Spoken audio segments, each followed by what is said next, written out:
हरे कृष्ण भक्तजनों, जब ईश्वरीय कृपा और भक्त की तीव्र इच्छा शक्ति एक साथ मिलते हैं तब हमारे जीवन में आध्यात्मिक यात्रा के द्वार खुलते हैं। तो आइए आज आपकी आध्यात्मिक यात्रा में आपकी इच्छा शक्ति और भक्ति को बल प्रदान करने के लिए कथा पुंज की एकादशी व्रत कथा श्रृंखला में आश्विन माह शुक्ल पक्ष की एकादशी, जिसका नाम पापांकुशा एकादशी है, का वर्णन करने का प्रयास करते हैं।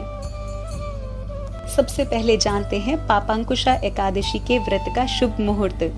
पापांकुशा एकादशी के व्रत के पालन की तिथि होगी 16 अक्टूबर 2021 दिन शनिवार। एकादशी तिथि का प्रारंभ होगा 15 अक्टूबर 2021 को शाम 6:02 से दिन शुक्रवार और एकादशी तिथि की समाप्ति होगी 16 अक्टूबर 2021 को शाम 5:37 पर दिन शनिवार। एकादशी व्रत के पारण का समय होगा 17 अक्टूबर 2021 दिन रविवार प्रातः 6:29 से 8:40 पर। आइए पापांकुशा एकादशी व्रत का महात्म्य, व्रत कथा और विधान सुनते हैं। ब्रह्म वैवर्त पुराण में वर्णित कथा के अनुसार एक समय महाराज युधिष्ठिर जी मनोहर छवि वाले मनमोहन भगवान श्री कृष्ण जी से कहते हैं कि प्रत्येक एकादशी के दिव्य प्रभावों को जानने से मेरी एकादशी के बारे में जानने की जिज्ञासा और भी बढ़ गई है। हे मधुसूदन, कृपया आज आप मुझे आश्विन माह शुक्ल पक्ष की एकादशी का महात्म्य, व्रत कथा और सब विधान बताने की कृपा करें। इस पर भक्तवत्सल भगवान श्री कृष्ण जी कहते हैं कि हे धर्मनंदन, आश्विन माह शुक्ल पक्ष की एकादशी का नाम पापांकुशा या पद्मनाभ एकादशी है। इस व्रत का महात्म्य कहता हूँ, ध्यान पूर्वक सुनिए। इस व्रत के करने से अक्षय पुण्य की प्राप्ति होती है। एकादशी व्रत मनुष्य को मनोवांछित फल प्रदान करके स्वर्ग का मार्ग प्रशस्त करता है। जो मनुष्य कठिन तप के द्वारा फल प्राप्त करते हैं, वह फल इस एकादशी पर क्षीर सागर में शेषनाग पर शयन करने वाले भगवान विष्णु जी के पद्मनाभ रूप को नमस्कार करने से ही प्राप्त हो जाते हैं। श्री हरि विष्णु जी के कीर्तन मात्र से संसार के सब तीर्थों का पुण्य मिल जाता है। जो मनुष्य शारंग धनुषधारी भगवान विष्णु जी की शरण में जाते हैं, उन्हें कभी भी यम यातना नहीं भोगनी पड़ती। पृथ्वी पर जितने तीर्थ और पवित्र स्थान हैं, उनका फल भगवान के नाम के कीर्तन से मिल जाता है। जो मनुष्य प्रसंगवश एक एकादशी का भी व्रत कर लेता है, वह कठिन पाप करके भी यमलोक को नहीं जाता। जब मनुष्य पद्मनाभ की एकादशी का उपवास कर लेते हैं, तब उनके शरीर से पाप कर्मों का लोप हो जाता है। हे राजन, किसी बहाने से भी जिसने एकादशी का व्रत कर लिया, उसने स्वर्ग, मोक्ष, आरोग्य, धन सब कुछ प्राप्त कर लिया। हे राजेंद्र, पापांकुशा एकादशी व्रत के पालन करने से मनुष्य 10 पीढ़ी माता की, 10 पीढ़ी पितृकुल की, 10 पीढ़ी अपनी पत्नी के कुल का उद्धार कर देता है। वे मनुष्य दिव्य शरीर और 4 भुजा धारण करके माला और पीतांबर पहनकर गरुड़ पर बैठकर स्वर्ग को जाते हैं। हे नृपोत्तम, बालकपन, बुढ़ापा और युवावस्था में इसका व्रत करके पापी आदमी भी दुर्गति को प्राप्त नहीं होता। भक्त जनों को हरि और हर में भेद नहीं करना चाहिए। जो मनुष्य वैष्णव होकर भगवान शिव जी की और शैव होकर भगवान विष्णु जी की निंदा करते हैं, वह नरक में निवास करते हैं। जो आलस्य रहित होकर चातुर्मास से फल का दान करते हैं, उनके समस्त मनोरथ पूर्ण होकर उन्हें उत्तम संतान प्राप्त होती है। फल दान के प्रभाव से वह नंदन वन में आनंद करते हैं।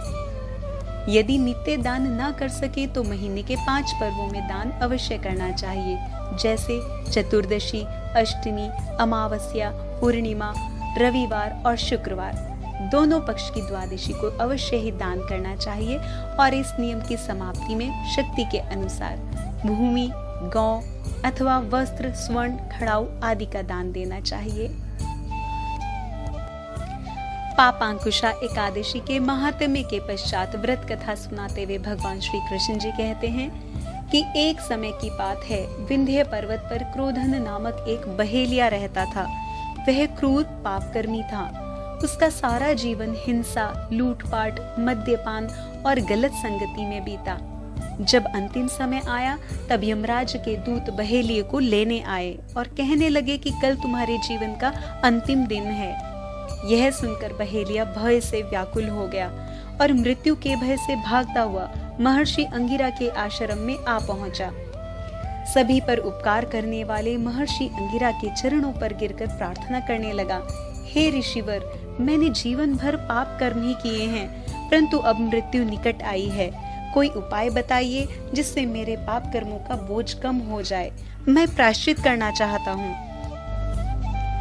बहेलिये के निवेदन करने पर महर्षि अंगिरा जी ने करुणा भाव से बहुत सोच विचार कर पापंकुशा एकादशी व्रत की विधि विधान बहेलिये से कही और बहेलिये ने भी श्रद्धा पूर्वक महर्षि अंगिरा जी के कथनानुसार बताए गए पापंकुशा एकादशी के व्रत का पालन किया।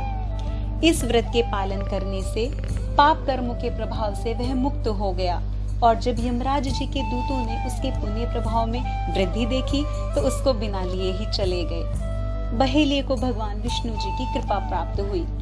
इस प्रकार भगवान कृष्ण जी ने पापंकुशा एकादशी व्रत का महात्म्य और कथा महाराज युधिष्ठिर जी से कही। आइए जानते हैं एकादशी व्रत के नियम। एकादशी व्रत के नियमों का पालन दशमी तिथि से ही प्रारंभ कर देना चाहिए। दशमी तिथि को संध्या से पूर्व सात्विक भोजन करना चाहिए। एकादशी के व्रत में अन्न जैसे चावल, गेहूं, दाल, चना आदि पदार्थों का सेवन नहीं करना चाहिए। किसी भी प्रकार का प्याज, लहसुन से युक्त भोजन नहीं करना चाहिए। एकादशी व्रत के दिन प्रातः ब्रह्म मुहूर्त में उठकर अपने नित्य कर्मों से निवृत्त होकर स्वच्छ वस्त्र धारण करें। शंख, चक्र, पद्म और गदा धारण किए हुए भगवान श्री हरि जी के सुंदर चतुर्भुज रूप का ध्यान करें। माता लक्ष्मी जी सहित भगवान श्री हरि जी को पंचामृत से स्नान कराएं और श्रृंगार करें। धूप, घी का दीपक, नैवेद्य, ऋतुफल, फूल, तिल और तुलसी जी अर्पित करें। तुलसी माता के समक्ष श्री हरि जी का नाम स्मरण करें। श्री हरि जी के समक्ष हाथ में जल और पुष्प लेकर एकादशी के व्रत का संकल्प करें और व्रत कथा का श्रवण या पठन करें। इसके पश्चात आरती करें। श्रीमद् भागवत गीता जी का पाठ और विष्णु सहस्त्र नाम का जप भी किया जा सकता है। व्रत में अपने शरीर के साथ आत्मा की भी शुद्धि रखें। किसी से अप्रिय वचन ना बोलें। राग, द्वेष, ईर्ष्या, वासना, लोभ और निंदा का त्याग करें। हृदय की कठोरता को त्याग कर सुंदर निर्मल भाव धारण करें। संध्या के समय आरती, दीपदान, रात्रि जागरण और कीर्तन करें। आरती के पश्चात एकादशी का फलाहारी प्रसाद ग्रहण किया जा सकता है। अगले दिन अर्थात द्वादशी तिथि में व्रत पारण के नियत समय पर ब्राह्मण को दान और दक्षिणा देने के पश्चात ही अपने व्रत का पारण करें। यदि किसी कारण से आप व्रत नहीं कर पा रहे हैं तो भी एकादशी के दिन चावल का प्रयोग नहीं करना चाहिए। यदि हमारा यह प्रेम पूर्वक प्रयास आपके हृदय में भक्ति रस की अनुभूति को दृढ़ करने का प्रयास करता है तो कृपया इस श्रृंखला को बनाए रखकर पुण्य का लाभ करें। कथा रस को अपने स्नेही जनों में भी बांटें और कथापुंज चैनल को सब्सक्राइब, वीडियो को लाइक और शेयर अवश्य करें। आपकी प्रसन्नता की कामना के साथ हरे कृष्ण।